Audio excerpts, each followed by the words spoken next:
Баршаңызға қайырлы күн, қалдарыңыз қалай? Сіздермен бірге Гүлім, менің каналыма қош келдіңіздер.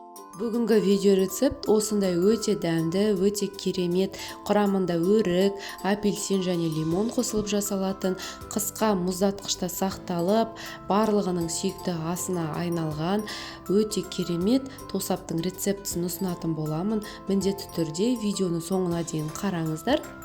Ең алдымен бізге жуылған таза өрік, апельсин мен лимон және қант қажет болады.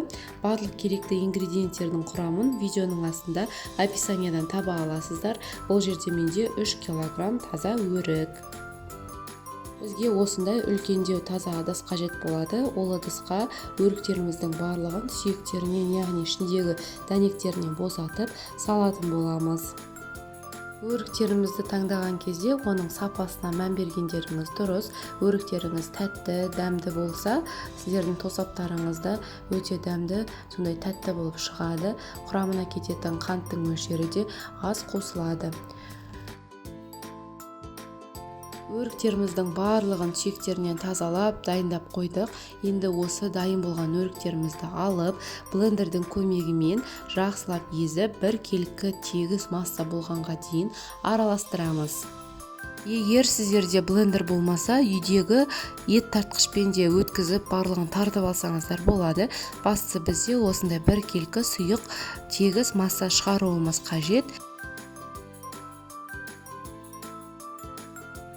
Міне осылайша өріктердің барлығын сұйық массаға келтіріп алдық. Бізде осындай біркелкі тегіс сұйық масса пайда болуы қажет. Егер ішінде сіздерде түйіршіктер қалып қалатын болса, онда ештеңе етпейді. Келесі кезекте бізде маңызды процедура осындай үккішті алып, оның кішкене бөлігінен апельсин және лимондарымыздың барлығын түгелдей осылай цедрасынан босатып тазалап шығамыз. Бұл жерде апельсин мен лимон басты рөлді ойнайды. Апельсин мен лимондарыңыздың да сапасына мән беріңіздер. Апельсиндеріңіз сондай дәмді, тәтті, хош иісті болса, сіздердің жаңағы жауып жатқан тосаптарыңыз да сондай дәмді, хош иісті болып шығады. Бұл жерде ескеретін жағдай, лимон мен апельсинді күштен өткізіп жатқан кезде осындай ақ бөліктері өтіп кетпеуі қажет. Міне осындай видеода көрсетілгендей цедраның сыртындағы ақ бөліктері толықтай қалуы керек. Цедрасын толықтай алып тазалап алғаннан кейін апельсин мен лимондарымызды осылайша екіге бөліп қоямыз. Енді осы апельсин мен лимондарымызды шырындарын алып, осындай үйде бар болса, соковыжималкадан, жоқ болса, онда қолымыздың көмегімен сығып, шырындарын толықтай алып аламыз.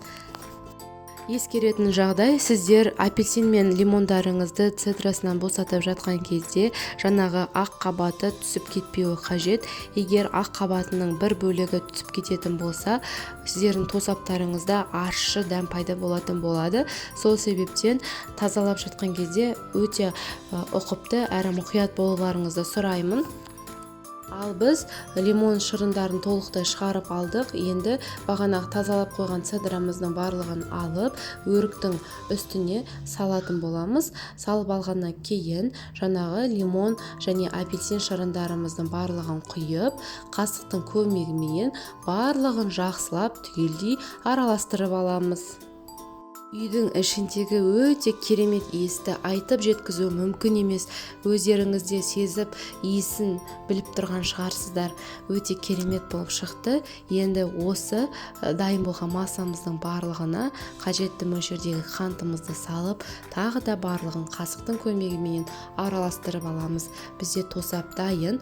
Енді осының барлығын арнайы бір рет қолданатын контейнерге салып, мұздатқышта сақтаймыз. Сіздер өздеріңізге ыңғайлы ыдысты пайдаланып қойсаңыздар болады. Менде осындай міне контейнерлар. Осы контейнерлардың барлығын қазір толықтай толтыратын боламын. Біздің тосабымыз дайын, бар болғаны енді барлығын осындай контейнерларға құйып қою ғана қалды. Үйдің ішіндегі керемет иісті айтып жеткізу енді мүмкін емес, ал дәмі ше, дәмі деген тіл үйіреді. Егер сіздер бұндай тосапты әлі де дәмін көрмеген болсаңыздар, міндетті түрде жасап дәмін көрулеріңізге кеңес етемін. Бір жағынан қыстың күні иммунитеттеріңізді көтеріп, екінші жағынан тәбеттеріңізді ашатын болады. Осы тосапты жасағалы бері бұл тосап менің отбасымның ең сүйікті астарының біріне айналды. Бұл жерде айта кететін тағы да бір жағдай, сіздер қантты қосқан кезде өздеріңіздің қалауларыңызға және дәмдеріңізге қарай қоссаңыздар болады.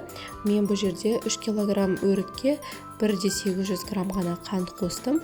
Сіздер одан алып тастап немесе тағы да үстіне қоссаңыздар болады. Барлығы дайын, енді бар болғаны мұздатқышқа қатырып қою ғана қалды. Сіздерге видео ұнады деген ойдамын. Міндетті түрде комментарийларыңызды жазып, лайк басуды ұмытпаңыздар. Астарыңыз дәмді болсын. Бірге болғандарыңызға рахмет.